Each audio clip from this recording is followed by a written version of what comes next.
Assalamualaikum warahmatullahi wabarakatuh. Perkenalkan, kami dari kelompok 6 ingin mempresentasikan hasil kerja kami tentang pendugaan parameter rata-rata dan pendugaan interval proporsi. Sebelumnya, izinkan kami memperkenalkan diri terlebih dahulu. Perkenalkan, nama saya Anggita Kurniawati Dewi dengan NIM 632200203. Perkenalkan, nama saya Regina Hananoisi dengan NIM 63221051. Perkenalkan, saya Mariana Kavadio Situmeang dengan NIM 63221049. Perkenalkan, nama saya Anita Surya Desnia Rizeka, NIM 63221048. Yang pertama yang akan kami bahas adalah pendugaan parameter rata-rata. Pendugaan parameter rata-rata adalah salah satu aspek penting dalam statistika yang digunakan untuk memperkirakan nilai rata-rata dari suatu populasi berdasarkan data yang diambil dari sampel. Menurut Harlian, pendugaan parameter adalah proses estimasi terhadap nilai dugaan suatu parameter tertentu, karena pada umumnya nilai parameter suatu distribusi tidak diketahui. Nah, proses ini penting karena seringkali tidak memungkinkan atau tidak praktis untuk mengumpulkan data dari seluruh populasi. Nah, dengan menggunakan metode pendugaan, peneliti bisa membuat kesimpulan yang akurat dan masuk akal tentang karakteristik populasi tersebut. Nah, dalam konteks ini, parameter yang dimaksud bisa berupa rata-rata, simpangan baku, atau proporsi.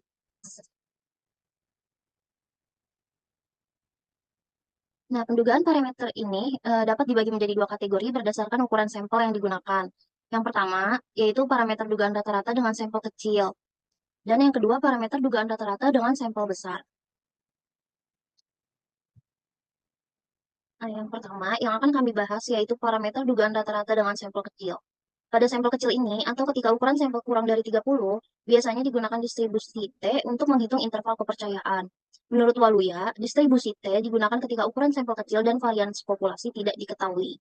Nah, sebagai contoh, dalam penelitian ini, digunakan data kadar glukosa darah saat mengkonsumsi nasi jagung pada sampel kecil untuk menghitung dugaan rata-rata sebenarnya dengan taraf kepercayaan 95%. Nah, caranya adalah dengan menghitung rata-rata dan standar deviasi kadar glukosa dari sampel tersebut, lalu menggunakan distribusi T untuk menentukan batas bawah dan atas dari perkiraan yang dipercaya. Nah, selanjutnya, contoh kasus dan penyelesaiannya akan dijelaskan oleh Regina. Terima kasih, Anggita. Sekarang kita akan masuk ke contoh kasus parameter dugaan rata-rata sampel kecil. Nah, terdapat 10 sampel kadar glukosa darah yang dilambangkan sebagai X. Lalu di sini juga terdapat perhitungan nilai X ke I dikurang dengan rata-rata X yang dikuadratkan. Nilainya diambil dari 167 dikurang jumlah kadar glukosa X yang dibagi dengan 10. Lalu hasilnya terdapat seperti di layar. Di samping ini diperoleh data kadar glukosa darah setelah makan nasi jagung dengan jumlah 8.986,1. Lalu kita tentukanlah dugaan rata-rata sebenarnya dari kadar glukosa darah setelah makan nasi jagung dengan taraf kepercayaan 95%. Lalu kita masuk ke perhitungan, di mana nilai P besar, di dalam kurung rata-rata nilai X dikurang T alfa per 2, N dikurang 1, dalam kurung S per akar N, kurang dari mu, kurang dari rata-rata X, ditambah T alfa per 2, dengan nilai N min 1, dalam kurung S per akar N sama dengan 1 min alfa. Selang keyakinan sama dengan 95%, maka nilai alfa sama dengan 1 dikurang 0,95, hasilnya terdapat 0,05. T alfa min 2 dengan nilai N min 1, hasilnya T 0,05 yang didapat dari nilai selang keyakinan dibagi 2, lalu N-nya diambil dari 10 sampel tadi dikurang 1, sama dengan T 0,025 per 9 sama dengan 2,262. Lalu P dalam kurung rata-rata X dikurang T alfa per 2, N min 1 dalam kurung S per akar N, kurang dari mu kurang dari rata-rata X ditambah T alfa per 2, N min 1 dalam kurung S per akar N sama dengan 1 min alfa. Rumus rata-rata nilai X sama dengan sigma X per N sama dengan 1277 per 10 sama dengan 127,7. Lalu kita masuk ke nilai standar deviasi, S sama dengan akar sigma dalam kurung XI dikurang rata-rata X diakarkan 2 per N min 1 sama dengan akar 8.986,1 dibagi 10 min 1, hasilnya menjadi 31,598.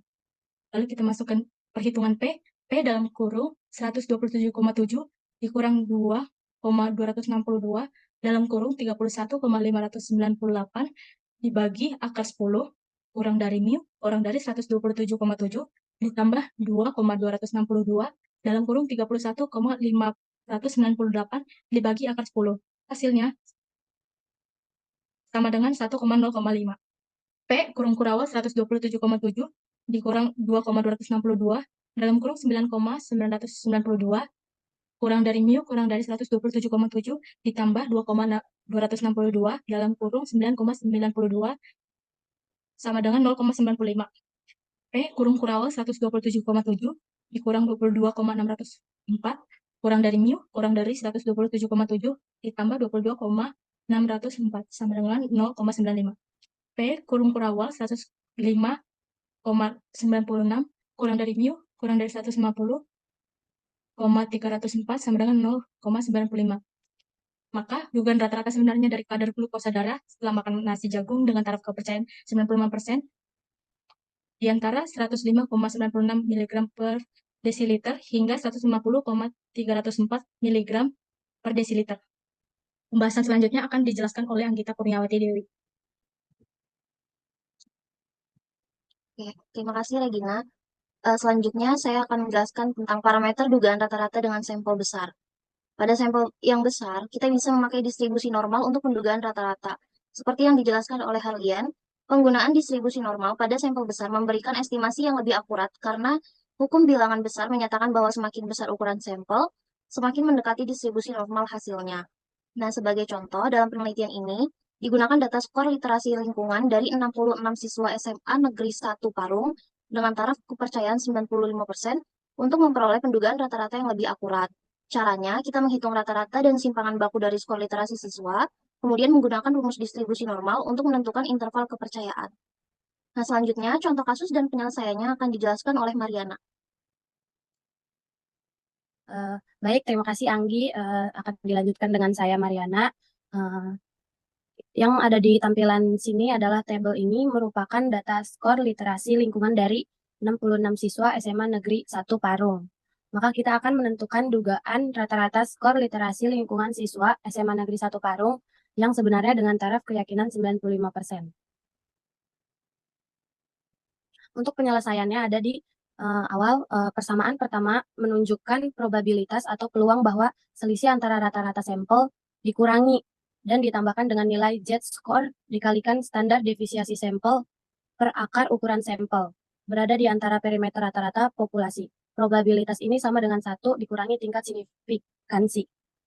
Tingkat kepercayaan dalam kasus ini yang digunakan adalah 95% sehingga tingkat signifikansi adalah 1 dikurang 0,95 sama dengan 0,05. Untuk perhitungan nilai Z-score yang digunakan adalah 1,96 yang merupakan nilai Z dengan tingkat signifikansi dibagi 2 sama dengan 0,025. Untuk rata-rata sampel adalah 74,767 yang diperoleh dari total data sampel dibagi dengan jumlah data. Untuk standar deviasi sampel adalah 5,927 yang dihitung dari akar kuadrat, jumlah kuadrat selisih data dengan rata-rata dibagi dengan jumlah data lalu dikurang dengan 1. Selanjutnya di bawah ini ada 4 perhitungan interval kepercayaan. Untuk di bawah ini adalah persamaan-persamaan selanjutnya yang menunjukkan perhitungan interval kepercayaan untuk nilai perimeter rata-rata berdasarkan data sampel yang diberikan. Maka dugaan rata-rata skor literasi lingkungan siswa SMA Negeri 1 Parung yang sebenarnya dengan taraf keyakinan 95% adalah di antara 73,337 hingga 76,197. Terima kasih, saya serahkan kepada Anggi. Bentar ya, Bu mau ngecek dulu. Apakah benar? Oke, terima kasih Mariana. Selanjutnya, saya akan menjelaskan tentang pendugaan interval proporsi. Pendugaan interval proporsi adalah teknik statistik yang digunakan untuk memperkirakan proporsi suatu karakteristik dalam populasi berdasarkan data yang diambil dari sampel. Menurut Harlian, pendugaan interval proporsi memberikan tentang nilai di mana proporsi sebenarnya kemungkinan besar berada. Nah, teknik ini penting dalam penelitian karena membantu menunjukkan tentang nilai yang mungkin untuk proporsi suatu populasi berdasarkan sampel yang diambil, serta tingkat kepercayaan yang menunjukkan seberapa bisa dipercaya perkiraan tersebut. Nah, dalam pendugaan interval proporsi ini, kita biasanya mengukur seberapa besar proporsi kejadian dalam sampel yang bisa mencerminkan keadaan populasi. Contohnya menghitung persentase keberhasilan sebuah program, preferensi konsumen, atau karakteristik demografis dalam populasi tertentu. Nah, sebagai contohnya, dalam penelitian di SMP Brawijaya Smart School, menemukan bahwa dari 67 siswa dengan stres normal, 32 adalah perempuan. Nah, dengan tingkat kepercayaan 90%, dapat diperkirakan proporsi remaja perempuan yang mengalami stres normal di sekolah tersebut. Nah, menggunakan interval proporsi untuk memperkirakan populasi lebih luas dari data sampel. Nah, selanjutnya, contoh kasus dan penyelesaiannya akan dijelaskan oleh Anita.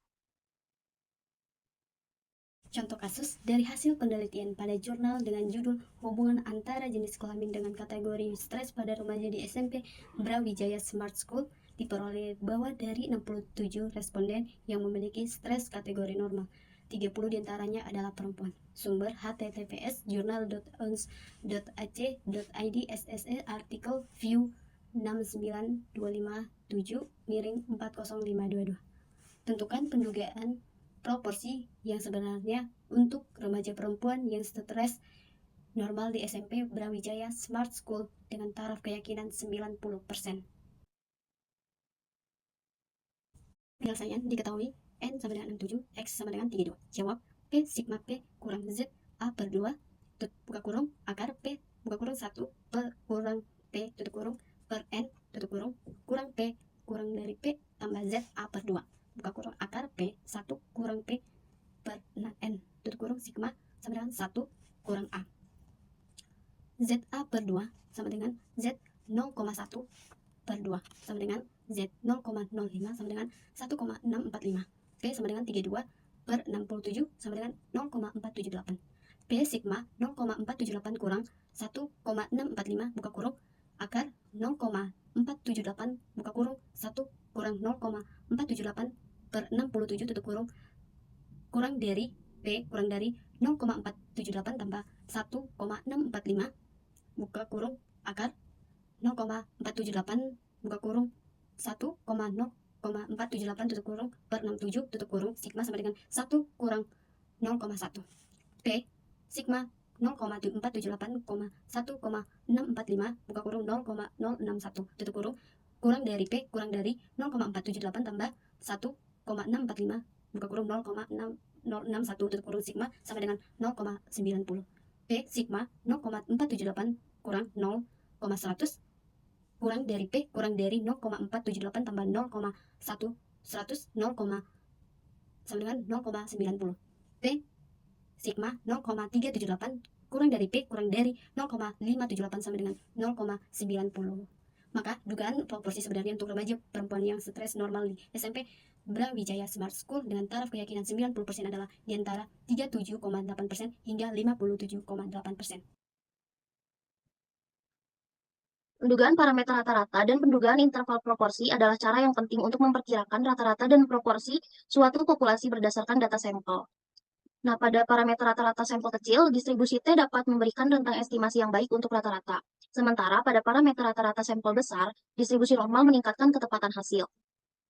Nah, pada pendugaan interval proporsi juga berguna untuk memperkirakan karakteristik tertentu dalam populasi, seperti tingkat stres remaja dengan rentang kepercayaan yang membantu mengurangi ketidakpastian dalam hasil. Sekian dari presentasi kami, semoga bermanfaat dan kurang lebihnya mohon maaf. Wassalamualaikum warahmatullahi wabarakatuh.